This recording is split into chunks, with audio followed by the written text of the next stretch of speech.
So may God bless you. परमेश्वर आपको बहुत आशीष दे और परमेश्वर के लिए आपके पास बहुत सी बेहतरीन चीजें हैं। हमारे पास एक और गवाही है, बहन हमारे बीच में है, वो भी अपनी गवाही को बांटे। Praise the Lord. मैं सबसे पहले परमेश्वर पिता का धन्यवाद करती हूँ कि परमेश्वर ने मुझे देहरादून में लेके आया, और धन्यवाद करती हूँ गुप्ता अंकल फैमिली के लिए।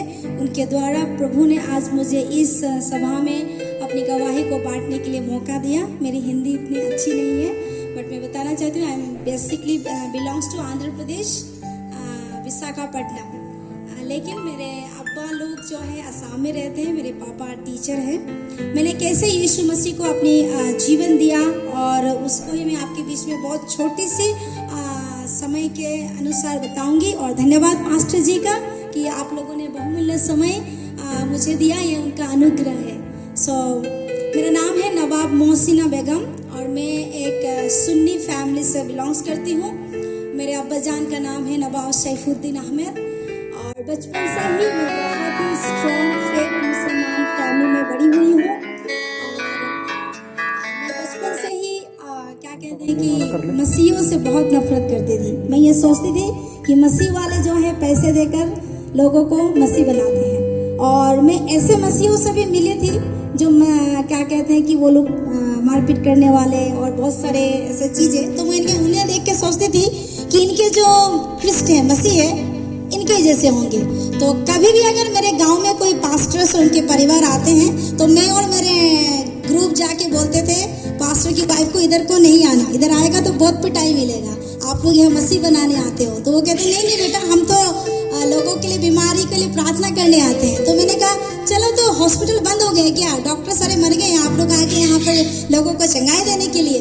तो वो कहते हैं कि नहीं बेटी, यीशु मसीह जिंदा है। मैं बोला मुझे बेटी मत बोलना, मुझे मसीहों की बेटी नहीं बनना है, मैं अपने में ठीक हूँ और मैं मुसलमान ही हूँ, अगर आपको क्रिश्चियन मुस्लिम बनना है तो आप आ जाइए, ऐसे बोल के उनको बोलती थी। लेकिन मैंने इतने बोलने के बावजूद भी मैं मसीहों के अंदर एक चीज देखा, वो बहुत नम्र होते हैं। उस आंटी ने बोला नहीं बेटा, यीशु मसीह जिंदा है। अब तो मुझे गुस्सा आ गया, मैंने बोला यीशु जिंदा है, चलो यीशु मसीह का नंबर दो, मैं बात करती हूँ, आपके यीशु को बोलो मुझसे बात करेगा। इस तरीके का मेरा जीवन था। लेकिन मैं नमाज पढ़ना, कुरान पढ़ना, और मैं अपने ही धर्म को सबसे बेस्ट मानती थी। मैं बचपन से क्लास 1 से लेकर क्लास 10 तक पढ़ी, लेकिन कभी भी किसी हिंदू या क्रिश्चियन के घर में नहीं गई, ना पानी पिया। मैं ऐसे मतलब एक प्राउडी टाइप की लड़की थी, बहुत प्राउड में अपने धर्म में, बस अपना ही धर्म है, और पापा मम्मी का पैसा उड़ाना, पापा मम्मी का बात नहीं मानना, ये सारी बात ऐसी जीवन मेरी थी।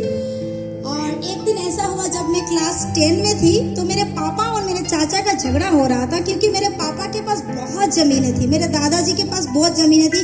मेरे दादाजी कहते थे कि उनके जो दादाजी थे, वो लोग यूरोप से आए हैं, तो हमारे वहाँ पर बहुत सारे जमीनें थी, दोनों भाई में झगड़ा होता था। तो फिर एक दिन चाचा ने आकर के पापा से सिग्नेचर करा लिया, और जिसके बाद जो कि वो ज़मीन उनके नाम पे करा दिया, लेकिन वो ज़मीन एक्चुअली मेरे नाम पे थी। तो मेरे चाचा को लगा कि अगर ये लड़की पढ़ेगी, बड़ी होगी, पढ़ेगी, तो ये सारा ज़मीन हमारे हाथ से चला जाएगा। तो उन्होंने मेरे ऊपर जादू करना छोड़ दिया, जादू, बहुत सारे जादू। आपको पता है इस्लाम में बहुत सारे ताबीज़, कुरान, आप किसी भी इमाम के पास जाओगे, वो आप कुछ करवाना है वो कर देंगे। उनके पास एक टाइम रहता है 40 डेज, 40 डेज के बाद वो काम करेगा। उसके बाद 40 डेज खत्म, वही जो शक्ति है वो नेगेटिव रूप में आपके जीवन में काम करते हैं। इस तरीके से वो मुझे पता है। तो ऐसे ही मेरे जीवन में हुआ। और मैं बताती हूँ, मैं 7 मंथ प्री मैच्योर बेबी हूँ। जब मैं पैदा हुई थी, तो मेरी मम्मी को भी बहुत तबीयत खराब हो गई थी, तो उन्होंने मुझे डेडिकेट कर दिया था कि मैं एक इस्लामिक प्रचारिका बनूं, कि मैं लोगों को इस्लाम धर्म का प्रचार करूं। इसके लिए मुझे डेडिकेट किया था। लेकिन बचपन से ही मैं हमेशा देखती थी दुष्टात्मा, मेरे सपने में दुष्टात्मा और गंदी आत्माएं, और मुझे बहुत डिस्टर्ब करते थे। मैं पढ़ नहीं पाती थी, पढ़ाई नहीं होता था मुझसे। जब भी मैं पढ़ने की कोशिश करती थी, वो मेरा माइंड डिस्टर्ब होता था और मैं पढ़ नहीं सकती थी, और मुझे गुस्सा बहुत आते थे। मुझे समझ में नहीं आता ये मेरे साथ क्यों हो रहा है। लेकिन मुझे जब मैं समझ नहीं पा रही थी कि मेरे साथ तो कोई रह रहा है। लेकिन जब मैं अपने अब्बा और अम्मी को शेयर करती थी कि मुझे लगता है कि मेरे रूम में और मेरे पास कोई रहता है, वो मुझे डेडिकेट कर दिया है ना अल्लाह को, तो आपके साथ कोई नबी रहता है। मैं बोला ये नबी, मुझे नहीं लगता ये कोई नबी है, लेकिन मुझे लगता है कोई दुष्आत्मा है, कोई गंदी बदबू है ये, लेकिन ऐसा मुझे पता नहीं चलता। लेकिन उसके बाद जब मैं क्लास 10 का एग्जाम देने के बाद मुझे ऐसा हुआ, मैं थोड़ी मेंटल डिप्रेशन में आ गई और मेरे शरीर के अंदर बीमारी आ गई, मेरे लीवर में घाव हो गया और उसके बाद में फिर मेरा शरीर धीरे धीरे सूखने लगा, मैं बेड पे आ गई। फिर मेरा नंबर 1 नंबर 2 सब बेड पे ही होते थे। मेरे परिवार वाले मुझे देख देख के कहते थे, मेरे अब्बा दुआ करते थे या खुदा इसे उठा ले, इस दुनिया से इतना दर्द हम नहीं देख पा रहे, क्योंकि मैं खा भी नहीं सकती थी और ऊपर से दुष्आत्माओं का प्रभाव मेरे ऊपर था और ऊपर से मैं मेंटल हो गई थी, क्योंकि मेरे परिवार वालों ने मेरे ऊपर जादू कर दिया था कि मैं पढ़ ना पाऊँ और मैं अकेली। उस वक्त आप सोचिए कि 1 साल से एक लड़की अकेली एक रूम में रहा। I was really struggling depression, मैं बहुत डिप्रेशन में थी और मैं कहती थी कि क्या हो रहा है मेरे साथ, ये क्या हो रहा है। लेकिन जब डॉक्टर के पास गया तो डॉक्टर ने कहा कि मैं बस और 21 दिन ही बचूंगी और मैं नहीं बच सकती, क्योंकि मेरा जो लीवर है वो खराब हो चुका है। और मेरे परिवार वालों को कहा कि इनको लेके जाओ, अच्छा से इनकी देखभाल करना, ये ज्यादा दिन नहीं बचेंगे। और मैंने उस शब्द को सुन लिया। जब मैं सुन लिया तो मैं घर पे आई और घर में आके बोला, मैंने दुआ करना चालू किया। 21 दिन है, 21 दिन के अंदर या अल्लाह मुझसे बात कर, या मोहम्मद मुझसे बात कर, ये मैं नहीं मानना चाहती इतना जल्दी, मैं इतनी छोटी हूँ, मैं कैसे मर जाऊंगी। तो मेरे परिवार ने मुझे हर एक मस्जिद में लेके गया कि मैं अच्छी हो जाऊं, हर एक इमाम के पास लेके गया, लेकिन मैं अच्छी नहीं हो पाई। लेकिन तब मैंने कहा कि 21 दिन का टाइम है, ये 21 दिन का टाइम के अनुसार कौन है सच्चा खुदा मुझसे बात करे, बस इतना ही। अगर नहीं बात करेंगे तो मैं खुद ही मर जाऊंगी, क्योंकि मुझे ऐसी मौत नहीं चाहिए। डॉक्टर ने कहा था जब मेरा वो क्या कहते हैं लीवर फट जाएगा तो मेरा ये वाला पोर्शन जो है बाहर आ जाएगा। तो उसके बाद में फिर मैं मौत से डर रही थी और ऊपर से मैं डिप्रेशन में थी, मैं अकेली थी। मैंने सोचा कि everything is finish in my life, no hope, nothing is there, so क्यों मैं जीऊं। लेकिन 1 दिन 2 दिन हमेशा मैं नमाज पढ़ती रही, दुआ करती रही, लेकिन कोई भी मेरे पास नहीं आया। 19वां दिन में मैंने अपने आप को मन बना लिया कि अब तो मैं खुदकुशी कर लूंगी। जैसे ही मैंने खुदकुशी करने के लिए अपने आप को जैसे ही मैंने अटैक किया, उसी समय मेरे रूम के अंदर एक बड़ी सी रोशनी आई और एक हाथ आया। उस हाथ ने मुझे ऐसे धकेल दिया, मैं पीछे गिर गई और मैं बहुत डर गई कि ये क्या हो गया मेरे साथ। तो उसने कहा कि ए मेरी बेटी, तू क्यों खुद को मारना चाहती है। मैंने बोला कौन है, मैं बहुत डर गई कि कौन है आप। तो उन्होंने कहा अगर आप मुझे देखना चाहता है मेरे पीछे आओ। तो मैंने देखा कि मैं जो है बिस्तर पे गिर गई और उसके बाद मेरे पास आंखों के पास 2 हाथ थे, उस हाथ में आग थे और उसने कहा मेरे पीछे आओ। तो मैं अचानक सचमुच मर गई। मैंने देखा मेरा रूह निकल के जा रहा है और ऊपर ऊपर ऊपर जा रहा है। फिर जैसे ही मैंने मुझे कहा कि पीछे घूम के देखो, जैसे ही मैंने पीछे घूम के देखा तो मैंने क्या देखा, मेरा शरीर जो है बेड पे पड़ा है और मैं जा रही हूँ। लेकिन मैं जाते जाते 1 आसमान 2 आसमान 3 आसमान जा रही हूँ। ऊपर जाके पहुंचा तो एक सिंहासन देखा, एक सोने के घर देखा। वहाँ पे मैंने फरिश्ते देखे, स्वर्गदूत जो है पंख फैला के से घूम रहे हैं, आराधना कर रहे हैं। मुझे समझ में नहीं आ रहा है कि ये क्या हो रहा है। लेकिन एक स्वर्गदूत आया, मेरे हाथों को पकड़ा और अंदर लेके गए। जैसे मैं अंदर गया तो इंसान जो सिंहासन पर बैठे थे और एक इंसान को मैं देख रही थी, एक इंसान को मैं देख नहीं पा रही थी। तब उन्होंने जिस इंसान को मैं देख पा रही थी वो थोड़ा सा बुजुर्ग थे, लेकिन देखने में हट्टा और कट्टा थे। तो उन्होंने कहा कि बेटी क्या तुम मुझे जानती है। तो मैंने कहा नहीं, मैं आपको नहीं जानती, आप कौन है। उसने कहा मैं अब्राहम हूँ। तो मैंने कहा अच्छा, सो आप इब्राहिम खलीलुल्लाह हो। कहाँ है मेरा मोहम्मद, कहाँ है मेरा अल्लाह, मैं उससे मिलना चाहती हूँ। मैं यही बोल रही थी। लेकिन अब्राहम ने कहा नहीं नहीं, मैं आपको किसी और से मिलाना चाहती हूँ। किसी और से? मुझे किसी और से क्या मतलब है, मुझे मेरा मोहम्मद से मिला दो। तब उन्होंने कहा कि नहीं, यहाँ पर एक है जिससे मैं आपसे मिलाना चाहती हूँ, आप इनसे मिलिए। जब मैं उन्हें देख रही थी, उनको देख नहीं पा रही थी, उनके चेहरे पे बहुत रौनक थी, लेकिन आवाज आया मेरी बेटी। आपको पता है जब मेरे माँ बाप मुझे खाना कैसे देते थे, ऐसा फेंक के देते। डॉक्टर ने कहा था इनके पास जाने से इन्फेक्शन हो जाएगा। मेरे रूम में कोई आता था तो ऐसे आते थे बंद करके और उन्हें दुआ करते। मैं बेटी शब्द सुनने के लिए 1 साल से मैं तरस रही थी। जब मैं वहां पर पहुंची तो उनके मुंह से आवाज आया मेरी बेटी पीछे घूम के देखो। जैसे मैंने पीछे देखा, एक बड़ी सी स्क्रीन में टीवी था। मैंने मैंने जो जो गुनाह किया था 6 साल से लेकर के, जितनी गुनाह मैंने किया था, जो मेरे माँ बाप को नहीं पता था, जो मेरे सोसाइटी को नहीं पता था, जो मेरे परिवार को नहीं पता था, वो सारे गुनाह मैंने वहां पर देखा और मैं डर गई और मैं गिर गई। और इवन तो मैंने वो भी देखा कि मैं मसीहों को सताती थी। जब मैं गिरी, यीशु मसीह मेरे पास आए और उसने मेरे 2 बाहों को पकड़ा और उठाया। मुझे अभी भी वो feelings, I really feel that love of God inside of me. Still, I also feel that presence of the Holy Spirit. मैं कह रही हूँ कि यीशु मसीह ने मुझे ऐसे पकड़ा और कहा कि क्यों डर रही हो, फिर से देखो। जब मैंने देखा मैं पास्टर्स की वाइफ को डांट रही हूँ, तो यीशु ने कहा तुमको मेरा नंबर चाहिए, मैं यीशु हूँ। हालेलुया। जहाँ तू खड़ा है ये स्वर्ग है। आमेन। तो मैंने कहा कि आप मुझे क्यों सता रहे हो? मैंने कहा मैंने आपको कब सताया? आप मेरे लोगों को सता रहे हो। मैं अभी आपके लिए एक मैसेज है, अगर कोई भी आपको सता रहा है कब मसीह के नाम से, तो हंस रही है। प्रभु यीशु आपका बदला लेने के लिए तैयार है। प्रभु यीशु मेरे देश, मेरे भारत वर्ष का भी, अगर कोई मेरे देश के ऊपर भी उंगली उठा रहा है तो मेरा परमेश्वर उसका बदला लेगा। हालेलुया। ये देश मेरा यीशु का है और किसी का नहीं। आमेन। इसी प्रकार से तो मैं यीशु के कदमों में आ गई। बोला प्रभु सॉरी, अभी से आपके लोगों को नहीं सताऊंगा, लेकिन आपने मुझे क्यों बुलाया? उसने कहा बेटा तू तो मरने वाली है ना, अब मैं आज तुझे मैं जीवन दे रहा हूँ। तू जा, वापस दुनिया में जा, पूरे दुनिया में जाना और जो जो तेरे साथ हुआ लोगों को बता देना। मैं बोला मैं कैसे बताऊं? अगर मैं आपके बारे में बताऊंगा मेरा मोहम्मद मुझे नरक में डाल देगा, दोजख में डाल देंगे, मेरे माँ बाप मुझे बहुत पिटाई करेंगे। फिर उन्होंने मुझे कहा ठीक है काम कर, मेरे पीछे था। उसने मेरे हाथों को पकड़ा और मुझे एक बहुत गहरी अंधेरी जगह में लेके गया और मैंने देखा वहां पर लोग जल रहे हैं, लोग चिल्ला रहे हैं और वो दोजख था, वो नरक था, भयानक है। वहाँ मसीह लोग भी हैं और क्रिश्चियंस भी हैं, मुस्लिम्स भी हैं, हिंदूज भी हैं। मेरे मन में ख्याल आया क्यों क्रिश्चियंस यहाँ पर है, यीशु मसीह यहाँ पर क्यों क्रिश्चियंस है? मेरे मन में यही ख्याल आया। लेकिन लोग चिल्ला रहे हैं, वहाँ पर लोग चिल्ला रहे हैं, लेकिन कोई भी वहाँ पर सुनने वाला नहीं है। भयानक आग है जो कभी भी नहीं बुझती है, वो आग जल रहा है। मैंने जोर से चिल्लाया, मैंने कहा कि यीशु मुझे बचा, मुझे यहाँ नहीं रहना है। यीशु ने मुझे फिर से वापस लाया स्वर्ग में। अब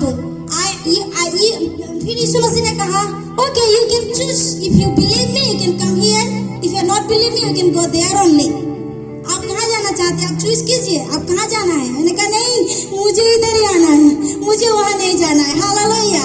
और उसी समय मैंने घुटने टेका और मैंने कहा कि यीशु आज मैं अपना जीवन आपको देता हूँ। तब यीशु ने कहा मैं तुम्हें जीवन भी देती हूँ और मैं तेरे पाप भी क्षमा करती हूँ। हालेलुया।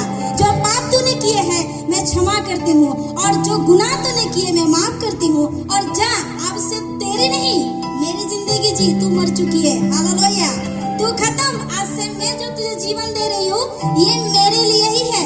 फिर यीशु ने कहा कि देख बेटा तेरे जीवन में बहुत दुख आएंगे, तेरे परिवार वाले तुझे बहुत मारेंगे और तुझे सोसाइटी से निकाल देंगे, लेकिन तू हिम्मत मत हारना, मैं तेरे साथ रहूंगी। हालेलुया। और आपको पता है मेरे बदन से बदबू आते थे, लेकिन यीशु मसीह ने मेरे पास आया और उसने मुझे गले लगाया। हालेलुया। उसी समय मेरे अंदर आपको पता है क्या आया? परमेश्वर का प्रेम आया। मैं किसी क्रिश्चियन को देख के मसीह में नहीं आया, मैं किसी कलीसिया में जाके मसीह में नहीं आया। I was encountered with the love of God. Hallelujah. मैं परमेश्वर के प्रेम में डूब गई हूँ और इसीलिए रोमन कहता है कि कोई भी मुझे परमेश्वर के प्रेम से अलग नहीं कर सकता। कौन?